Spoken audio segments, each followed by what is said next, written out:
የተወዳችሁ ተመልካቾቻችን በእያላችሁበት ሰላምታችን ድረሳችሁ እዚህ ያላችሁ ታዳሚዎቻችንም ጨምሮ ሰላም አለይኩም ወራህመቱላሂ ተዓላ ወበረካቱ። ቪታሚን ኤንን ስጡ ለልጆቻችሁ ይላል በመጠኑ ማለት ነው። ቪታሚን ኤን ማለት ኖ የሚለውን ቃል ነው። ፋሚሊ መምራት ማለት ራስን ለፋሚሊ መስጠት ማለት ነው። አንዱን ምረጥ ብትባል ግዴታ ቢሆን በሽጉጥ ነው ብለህ አስበው። የእናንተ ዘመን ነው የሚሻለው ወይስ የልጆች ዘመን ወላጅነት? እኔ ጋር ግን ህግ አለ። አሁን እኛ ዛሬ እያወራን ያለነው ስለ ላይ ያሉ ሲሆን ስለታች ያሉት ግልጽ አልሆነልኝም ለኔ። ደረሰ የ7 ዓመቱ ልጅ ማንኛውም ጥያቄ እኔም ብትጠይቀኝ ደስ ይለኛል። ሚስጥር የለም ማለት እኔ መልካም ሰው ልሆን ይችላል ወይ ባለቤቴ ጥሩ ሴት ልትሆን ትችላለች። ልጆቹ ግን በተቃራኒው ትምህርት ቤት ውስጥ የሚያሳዩት ያልተገባ ባህሪ ሊኖር ይችላል።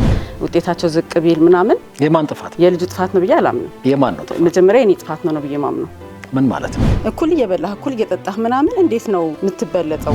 በጣም አርት ይወዳል፣ በጣም ስነ ጥበብ ይወዳል። የሚስላቸው የሚገራርሙ ስዕሎች አሉ። ምክንያት አለ። ሁሉም ልጅ ምን እያሰበ ነው?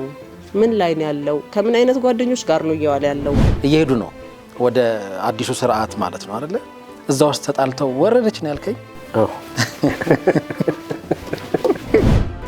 ለጎጆዬ በአዲስ ምዕራፍ ዕለተ ማክሰኞ ምሽት ከ2 ሰዓት ከ30 ጀምሮ ይጠብቁ።